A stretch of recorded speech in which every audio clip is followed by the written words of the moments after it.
पाप मोचनी एकादशी व्रत कथा। एक समय युधिष्ठिर ने पूछा, हे यदुनंदन, अब आप चैत्र मास की कृष्ण पक्ष की एकादशी का नाम तथा उस व्रत को करने की विधि क्या है, यह सब कथा महात्म्य सहित वर्णन कीजिए। भगवान श्री कृष्ण जी ने कहा कि हे धर्मपुत्र, एक बार राजा मंधाता ने भी लोमश ऋषि से यही प्रश्न पूछा था। तब लोमश ऋषि ने कहा, हे राजन, चैत्र मास के कृष्ण पक्ष एकादशी का नाम पाप मोचनी है। इसका व्रत करने वाले के सभी पाप नष्ट हो जाते हैं। इस संबंध में तुम्हें एक कथा सुनाता हूँ। प्राचीन काल में चैत्र रथ नाम का एक सुंदर बसंत ऋतु युक्त वन था। उस वन में सभी गांधर्व कन्याएं विहार करती थीं और उसी वन में इंद्र भी अन्य देवताओं के साथ क्रीड़ा किया करता था। हे राजन, उसी वन में एक परम शिव भक्त मुनि मेधावी तपस्या किया करते थे। एक बार एक मंजू घोषा नामक की अप्सरा मुनि को मोहित करने के लिए मधुर स्वर से गाना गाने लगी। उस समय अमन अनंग भी शिव भक्त मेधावी मुनि पर विजय प्राप्त करने के लिए प्रयत्नशील थे।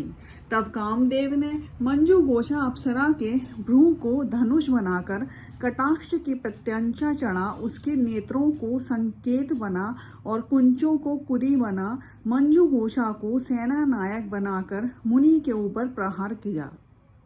उस समय वह मेधावी मुनि हष्ट पुष्ट तथा युवा थे, कामदेव के समान सुंदर प्रतीत होते थे। कामदेव के वश में होने वाली मंजूलोषा अप्सरा ने मधुर वाणी से धीरे धीरे वाणी पर गाना शुरू किया। वह मुनि भी उसके सौंदर्य एवं गायन पर मुग्ध हो गए। तब मंजू घोषा ने मुनि को कामदेव से पीड़ित और अपने ऊपर आसक्त जानकर जिस प्रकार लता वृक्ष से आलिंगन करती है, उसी प्रकार वह अप्सरा भी उस मेधावी मुनि से आलिंगन करने लगी। मेधावी मुनि भी काम के वशीभूत होकर उस अप्सरा के साथ बहुत काल तक भोग करते रहे। एक दिन मेधावी मुनि से मंजू घोषा ने कहा, हे नाथ, अब मुझे बहुत समय यहाँ रहते रहते व्यतीत हो गया है, अतः आप मुझे स्वर्ग जाने की आज्ञा दीजिए। अप्सरा के ऐसे वचन सुनकर मुनि ने कहा, सुंदरी, तुम अभी और आज इसी संध्या को तो आई हो, अतः कुछ समय तक मेरे पास और ठहरो, प्रातः होते ही चली जाना। मुनि के आग्रह पर अप्सरा ठहर गई। कुछ काल वहीं रहकर भोग विलास किया।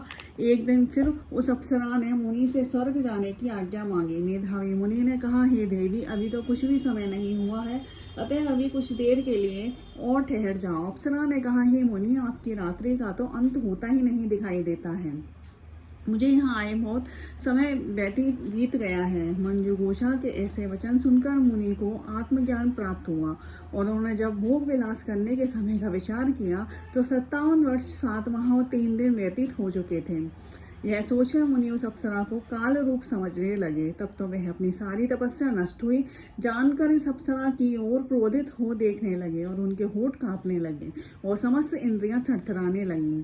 उन्होंने उसी समय उस अप्सरा को श्राप दिया, दुष्ट, तू पिशाचिनी हो जा, तू महापापनी और दुराचारणी है, तुझे धिक्कार है। मुनि के शाप से वह अप्सरा पिशाचिनी बन गई। तब उसने मुनि से कहा, हे मुनि, आप क्रोध का परित्याग कर प्रसन्न हो जाइए और इस शाप के कारण निवारण का उपाय बताइए। इतनी बात सुनकर मुनि ने शांत भाव से कहा, अरे दुष्ट, तूने मेरा सारा तप नष्ट किया है, परंतु फिर भी मैं तुझे इस शाप से मुक्ति पाने का उपाय बताता हूँ। तू चैत्र मास के कृष्ण पक्ष की पाप मोचनी एकादशी का व्रत कर, उसके करने से तेरी यह पिशाचिनी की देह छूट जाएगी और तुमको मुक्ति मिलेगी। तब मुनि ने उसे व्रत का विधि विधान आदि सब बता दिया। मेधावी मुनि अपने पूज्य पिता श्री च्यवन ऋषि के पास अपने पापों का प्रायश्चित करने चले गए।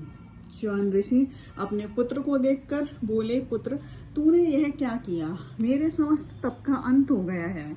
मेधावी मुनि ने कहा, हे पिताश्री, मैंने बहुत बड़ा पाप किया है, अतः कृपा करके आप मेरे इन पापों को दूर करने का उपाय बताइए। च्यवन ऋषि ने कहा, हे पुत्र, तुम चैत्र मास के कृष्ण पक्ष की पाप मोचनी एकादशी का व्रत किया करो, इसके करने से तुम्हारे समस्त पाप नष्ट हो जाएंगे।